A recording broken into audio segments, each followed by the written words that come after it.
Part 1. The world that learned to fight before the war had a name. It already existed, not as a declared conflict, but as an absence of listening, of memory, of meaning. The world had learned to move forward without asking where it was going. Lycian was born in a time when stories were longer than hope. Children grew up hearing tales of past glory, of gods who once walked among men. But they were stories told as one speaks of something extinct, beautiful, and useless. His village lay between low hills and wheat fields. In summers, the wind rippled the crops like a golden sea. In winters, the cold taught silence. It was a simple place, forgotten by important roots and great armies. Lycian's father believed in work. His mother believed in time. Neither of them spoke much about the gods, not out of disbelief, but out of weariness. Faith in that world demanded more energy than people had. Still, Lycian felt something. Whenever he passed the small stone shrine at the village entrance, there was a tightness in his chest, as if something watched him in silence. He didn't understand, he only felt. The statues were worn, the faces almost erased by time and rain.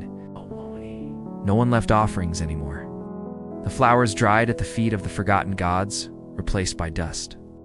They don't listen anymore, the elders would say, or perhaps they never listened. Lycian grew up among such phrases. He learned early not to expect answers. The world worked better when no one asked too much. The war arrived first as rumor, then as a demand. Armed men passed through the village asking for grain, shelter, sons. They said it was to protect the kingdom. They said it was necessary. No one fully believed, but everyone obeyed. The day Lycian left had no long goodbyes. His mother hugged him in silence. His father just nodded. There was no pride, only resignation. The war didn't choose who left, only when. The training was fast and brutal. There was no room for doubt there, only repetition. Strike, block, advance.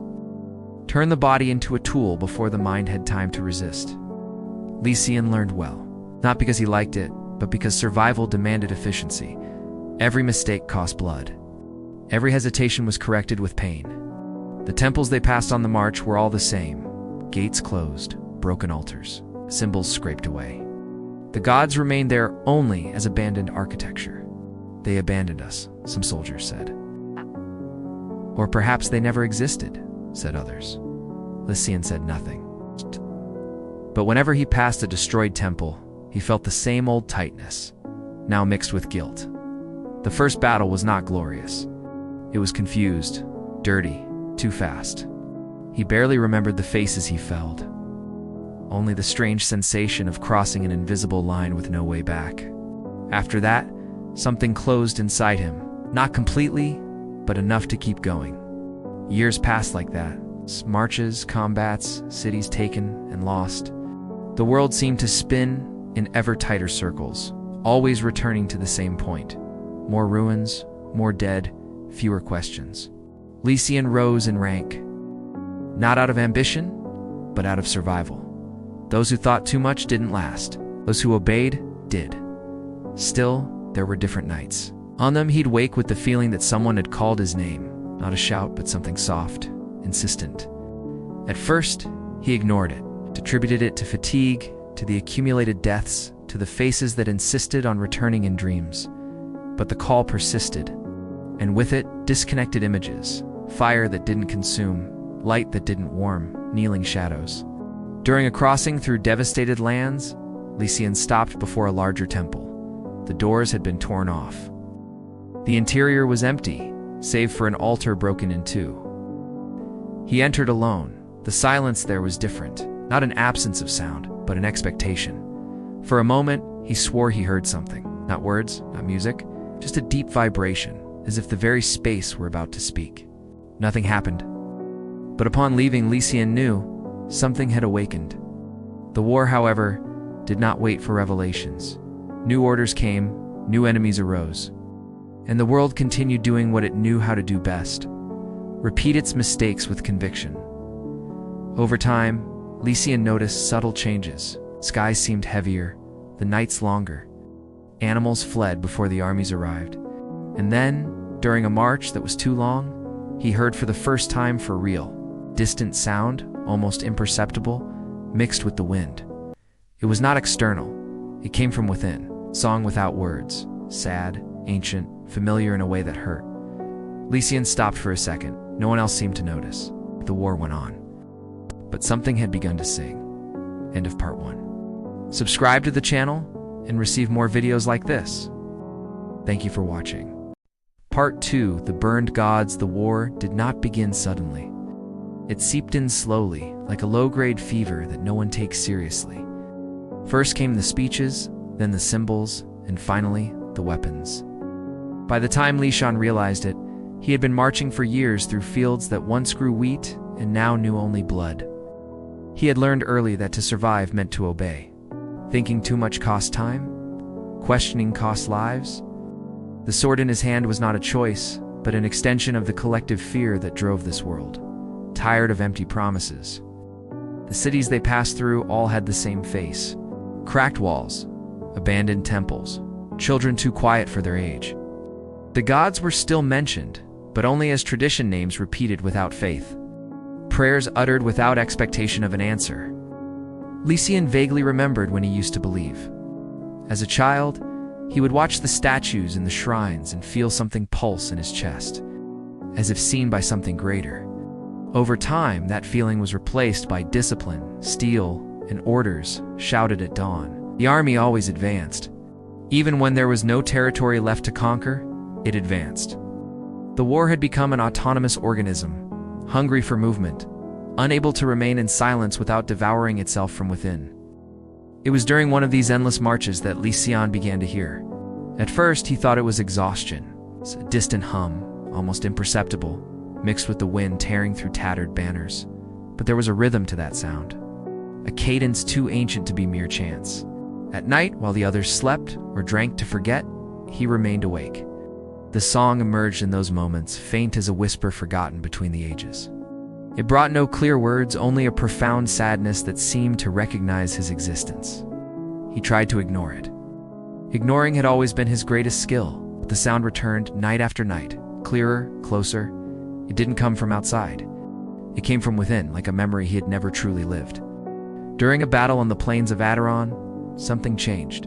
The combat was brutal, direct, with no strategy other than to advance until the other side fell. Lycian felled an enemy, and looking him in the face, saw the same fear he knew so well reflected back. The instant his blade hesitated, the song exploded in his mind. Not as a melody, but as pain. An avalanche of ancient voices crying out in unison, laden with frustration, abandonment, and guilt. He almost fell, recovered by instinct, finished the blow, and kept fighting. But something had been shattered. The war continued around him, but Lycian was no longer completely inside it. That night he vomited far from the camp, not from wounds, but from the weight of something he couldn't name. He felt watched, judged not by men or commanders, but by something ancient, patient, and tired. The dreams began after that. Dreams of temples in ruins, of altars covered in dust, of giant figures kneeling as if asking for forgiveness. There was always fire, there was always silence after the collapse. In one of these dreams, he clearly heard a phrase, "When the gods burn." The world learns to scream. Lycian woke with his heart racing. The song was no longer distant. It now pulsed along with his breath, matching every heartbeat like an inevitable reminder. The commander noticed the change. Lycian was quieter, more attentive, less cruel. This was not seen as a virtue. In war, compassion was a structural flaw. "You're going soft," they told him. He didn't answer.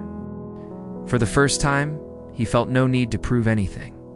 As they advanced into more devastated territories, the world seemed to sicken. The sky grew heavier, nights longer. Animals fled even before the armies arrived, as if sensing something beyond human violence. That's when the song changed. From lament, it became a call. It no longer begged for attention, it demanded it. Something was approaching. It's not a visible enemy, but an inevitable consequence. On the eve of the great battle, the song ceased. The silence that followed was more terrifying than any scream. And it was in that absolute emptiness that Lycian knew the next step would not be a choice of men. It would be the world's response. The march began before dawn. The sky still carried the weight of the night, and synchronized footsteps replaced all conversation. There was a strange silence among the soldiers, laden with anticipation. The valley they entered was narrow and ancient. Jagged hills surrounded the terrain, and rocks darkened by time seemed to observe the army's passage. To Lycian, this place no longer wished to witness bloodshed. The attack came without warning. Arrows cut the air, steel met flesh, and chaos took hold with brutal speed. Lycian's body reacted before his mind, driven by reflexes forged by war. At the center of the valley, he saw the temple. Half buried, cracked, forgotten, an explosion brought the columns crashing down, and the statues of the ancient gods shattered, releasing a golden dust that shimmered in the air before vanishing. In that instant, the song became audible to everyone. It was not a command, nor a threat, but an ancient and weary lament. Some soldiers dropped their weapons. Others shouted, trying to drown out what they heard. That night, among ruins and wreckage, Lycian knelt before a shattered stone face. "Did you ever truly exist?" he murmured. The song responded, not with words, but with presence. The following days were marked by silent tension. The army advanced, but without conviction. The song was now constant, vibrating in the background of reality like an exposed nerve. On the eve of the final confrontation, the camp spread across a ravaged plain. No insects, no wind. The world seemed to be on vigil. Lycian felt the call, not as an order, but as a certainty. Something was about to rupture. When the battle began, there was no glory, only impact, explosions, and chaos. And when the enemy retreated, there was no victory. The horizon turned gray. The wind carried a distant lament, almost human. Lycian looked up and began to listen. End of part 2. Subscribe to the channel and receive more videos like this. Thank you for watching. Part 3. The Echo of the Burned Gods. The silence after the battle was so profound it seemed to swallow the very air. Lycian watched the horizon, stained gray, where heavy clouds gathered like a sky in mourning. There was no sense of victory. The enemy had retreated, but something essential had been torn from all who still breathed. The war was still there. Not in the weapons, but in the smoking ground, in the motionless bodies, in the weight that clung to the consciousness like dried mud. No one had emerged unscathed, and the world seemed to know it. When the dust began to settle, the wind changed. It brought no relief, but something strange, distant lament, almost human. At first, it seemed like just the echo of the ruins. But soon it took shape, intoning an ancient, sad, and sacred song. Lycian lifted his head. The survivors would not sing, not after what they had seen. That sound came from another place, perhaps from a forgotten time, perhaps from a world that still insisted on speaking. He walked among bodies and wreckage. Each step sank into mud mixed with dried blood. Metallic smell saturated the air. Breathing was a conscious effort. He stopped beside a fallen youth. The enemy was barely over 15. In his clenched hand, a simple locket, gripped as one clinging to the last memory of life. Lycian closed his eyes for a moment. "How many worlds must die before we learn?" he whispered. The sky answered with a distant thunderclap. Dry, weary, as if even the gods were tired of the same question. At night, the camp became a chorus of stifled moans. Wounded breathed with difficulty. Others prayed to gods who perhaps no longer listened. Lycian did not sleep. Something was calling him, not as an urgency, but as a destiny. He walked to the edge of a cliff. There, the wind howled like a wounded animal. The song that was once distant now became clear, almost intimate. From the darkness, a figure emerged. It was neither man nor woman. Its body seemed woven from shadows interlaced with fragments of golden light, as if divine hands had given up molding it completely. When it spoke, its voice was made of many voices. Lycian, child of chaos, heir to ruin. The time has come. He felt fear, but he did not retreat. Something inside him had always known this meeting was inevitable. "Time for what?" he asked. The entity tilted its head. It did not watch him with eyes, but with something deeper. Time to see what lies beyond the war, and to decide whether you will continue feeding it, or dare to break it. Lycian's chest tightened. Why me? The creature seemed to smile. Ancient smile, heavy with sadness, because you still listen. Most have grown deaf from the noise of their own weapons. Before he could answer, a finger made of shadowy light touched his forehead. The world dissolved. He saw burned fields as far as vision reached, cities being swallowed by storms of ash, children fighting shadows with bare hands while men in suits noted numbers from a distance. He saw dead gods, forgotten in abandoned temples, dissolving into golden dust, unable to intervene. Not for lack of power, but for abandonment. Then he saw himself, or what he would become. A man with empty eyes, walking over corpses, holding a sword as heavy as his guilt. A ghost clothed in flesh. Lycian tried to scream, but his voice was only a stifled echo. "This is the world you build when you close your eyes," said the entity within his mind. "We did not abandon humanity. It was humanity who gave up listening." He fell to his knees. "Why show me this?" "So that you may choose," the voice replied. "To continue being an instrument of destruction, or to become guardian of what can still be saved." The vision shattered like glass. Lycian awoke at dawn. The camp seemed the same. To the others, he had only slept a few hours. For him, an eternity had passed. Something had changed. They fought again weeks later, he realized. His strikes no longer sought to destroy. No, they sought to end, to incapacitate, to protect. This did not go unnoticed. Some called him a traitor. Others, a madman. Some said he had been touched by the gods, which, in that world, was synonymous with a curse. Lycian did not argue. He knew. The war, however, sensed his hesitation, and it reacted. The ambush was brutal. Surrounded in a narrow valley, arrows rained down, explosions tore through the air, screams echoed like a freshly awakened hell. He saw childhood friends fall. He saw the commander ripped apart, saw the ground turn into living mud of flesh and roots. Then he understood. There was no way to win the war by fighting within it.